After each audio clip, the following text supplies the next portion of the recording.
বাঁকুড়া বিশ্ববিদ্যালয়ের অন্তর্গত সমস্ত ছাত্রছাত্রীদের আমার চ্যানেলে স্বাগত জানাই। আজকের প্রশ্ন হলো ফিফথ সেমিস্টার ইতিহাস মাইনরের। এই প্রশ্ন উত্তরটি প্রথম থেকে শেষ পর্যন্ত দেখার সাথে সাথে আমার চ্যানেলে নতুন হয়ে থাকলে চ্যানেলটিকে সাবস্ক্রাইব করে দিও। প্রশ্ন দেখো, ইলতুৎমিশকে কেন দিল্লি সুলতানের প্রকৃত প্রতিষ্ঠাতা বলা হয়? উত্তর দেখো, Iltutmish is undoubtedly the real founder of the slave dynasty. A short history of Muslim rule in India গ্রন্থে ঈশ্বরী প্রসাদের এই মন্তব্য ইলতুৎমিশের ভূমিকা যথেষ্ট বুঝিয়ে দেয়। ডক্টর আর.পি. ত্রিপাঠী বলেন যে ভারতের সার্বভৌম মুসলিম রাষ্ট্রের সূত্রপাত ঘটেছে ইলতুৎমিশের আমল থেকে।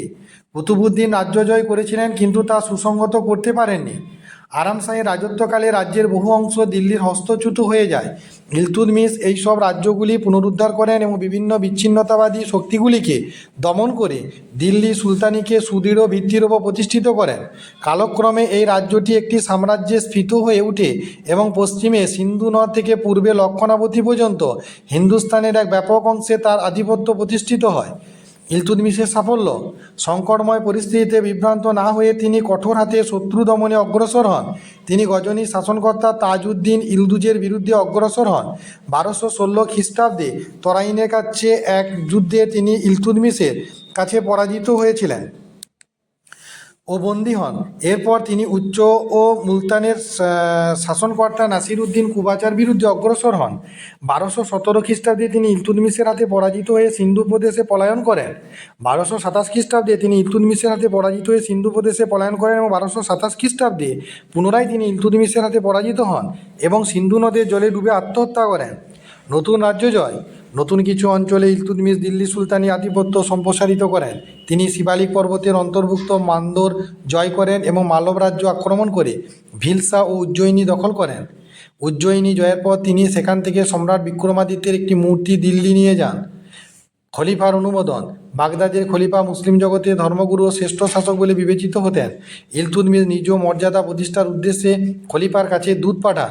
1229 খ্রিস্টাব্দে খলিফা তাকে একটি ফরমান পাঠান এবং তাকে সুলতান-ই-আজম বা প্রধান সুলতান উপাধিতে ভূষিত করেন। এর ফলে দিল্লির সিংহাসনে তাঁর বৈধ অধিকার প্রতিষ্ঠিত হয়। শাসন ব্যবস্থা: কুতুবউদ্দিনের অসমাপ্ত কাজ সম্পূর্ণ করেন ইলতুৎমিশ। তিনি দিল্লি সুলতান শাহীর প্রশাসনিক কাঠামোর প্রাথমিক রূপরেখাটি তৈরি করেন। দাস তুর্কি, স্বাধীন তুর্কি ও স্থানীয় হিন্দুদের নিয়ে তিনি একটি আমলাতন্ত্র গড়ে তোলেন।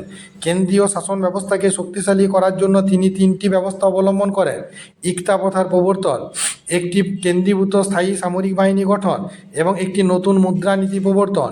ইকতা ব্যবস্থার মাধ্যমে বিজিত স্থানগুলিকে তিনি কেন্দ্রীয় শাসনের অধীনে আনেন। কেন্দ্রীয় সামরিক বাহিনী গঠন করে ইলতুৎমিশ রাজতন্ত্রকে সুদৃঢ় করেন।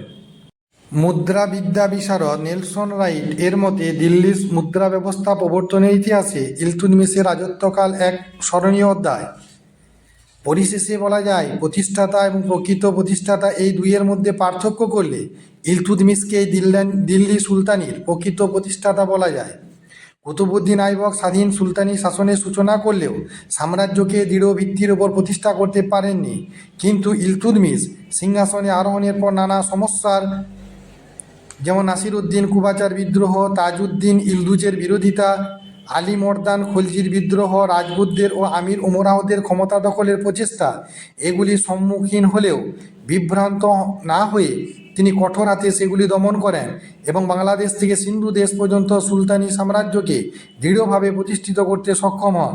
সর্বোপরি বাগদাদের খলিফা কর্তৃক ইলতুৎমিশের সার্বভৌম সত্তাকে স্বীকার তাঁর মর্যাদাকে আরও বাড়িয়ে দেয়।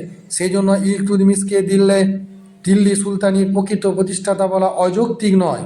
সুলতান ইলতুৎমিশ 1234 খ্রিস্টাব্দের মধ্যে অসাধারণ দক্ষতায় গোয়ালিয়র, রণথম্বর, কালিঞ্জর, জালোর, লাহোর, আজমির প্রভৃতি স্থান জয় করেন। তাঁর আমলে সুনিয়ন্ত্রিত আমলাতন্ত্র গড়ে ওঠে। তিনিই প্রথম দিল্লিতে রাজধানী স্থানান্তর করেন।